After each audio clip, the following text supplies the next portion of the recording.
U jednoj šumi živjela je medvjeđa obitelj. Otac Bruno bio je već star. Otac je imao 3 sina.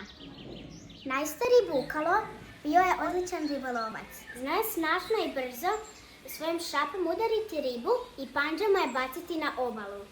Cijela obitelj bi se najela ulovljene ribe. Srednji sin Mrgut bio je izuzetno spretan u prikupljanju meda. Svojim odličnim sluhom znao se tiho prišuljati pčelama i ukrasti im toliko meda da bi svi bili siti. Najmlađi sin, Bero, bio je pametan i dobar. Uz rijeku bi slušao kako voda šumi, u šumi kako lišće šušti, a na livadi bi ležao i gledao oblake kako plove. Jednog dana je došlo do velike nesreće. Bukalo je otišao do rijeke loviti ribu. Nije primijetio veliki kamen u mutnoj rijeci. Zamahnuo i slomio sve panje. Mrgud je otišao do pčela ukrasti med. Šuljao se i stao na grani, a pčele su ga čule. Joj, izbule su ga po njuški koja mu je jako otekla.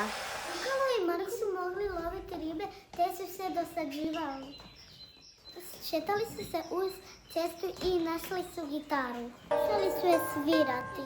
Otac im je rekao da nisu važni prsti, nek srce. Beba pomislio na šumrode, na biklisanje slavuja u šumi. Počeo svirati tako lijepo da su ptice prestale crkutati. I životinje su došle slušati Beru, a Beru je svirao i svirao. Što se dalje dogodilo, pročitajte Slikovnicu 3 medvjeda i gitara od Ljudevita Bauera.